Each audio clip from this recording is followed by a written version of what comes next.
Trumanon at ibigin mo. So, inyo ni Luluman, today, you have to remember this day. This is your second birthday.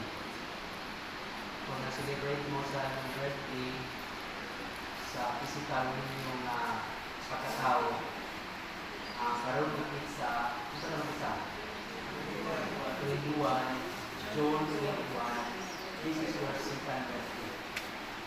Natao mo, finish 21 birth.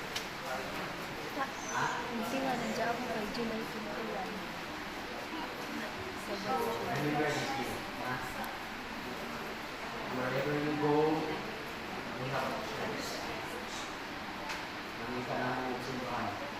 I don't know kung what is the nearest church sa iyo sa Manila. Saan tayo sa Manila? Sa Manila. Kasi hindi ko alam kung dito. Malapit na sa iyo ang Makati. Kasi yung church doon, Pasay. Malapit lang sa Pasay. Bagay na ito ay huli. Una, after sa inyong baptism, you have to read your Bible. You have Pastor Hotel will give you a free Bible. So, kailangan tayo na magbasahan ng Biblia. Kasi ang Bible, muna siya ang atong food, spiritual food, every day. So, as a member of the Seventh-day Adventist Church worldwide, encourage ka sa atong mga leaders pagbasa dito sa Bible. So, because ang Bible is holy. Dadaan sila. Now, second is, after your baptism, second thing is, magsimba na kayo sa araw ng Sabat. Basta, himsog lang ka. Basta himsog lang ka, isagkat kita, wala tayong naramdaman na sa ating lawas. Simba tayo. Because the Sabbath is the sign of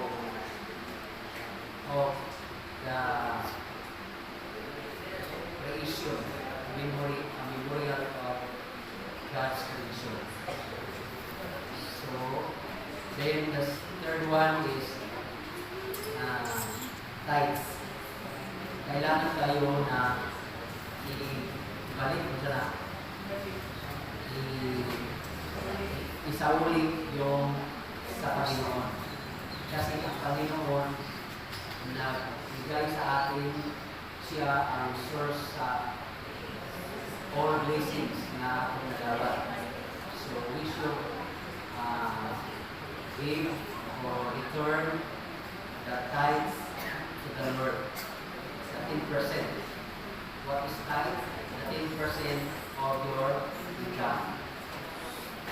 Kung nag-negosyante kayo, kasi yung mga Chinese is business, more on business, meron ba tayong negosyo? So kung negosyante kayo, yung income mo, 10% of your income sa ulit natin. Kasi the tithe is holy according to the Bible. Then the next one is the Ten Commandments. The Ten Commandments is holy.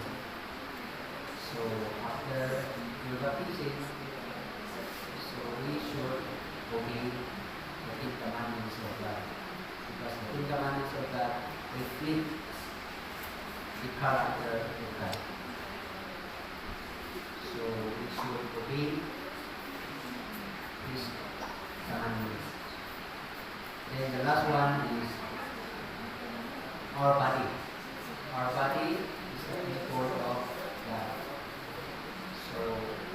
hindi natin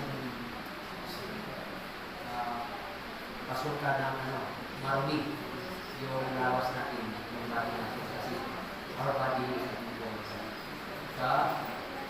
Ang Ginoo ay uyok God will in our body. So, ang Panginoon hindi siya mag-stay sa ating lawas, ating body, in our body na marumi. So, we should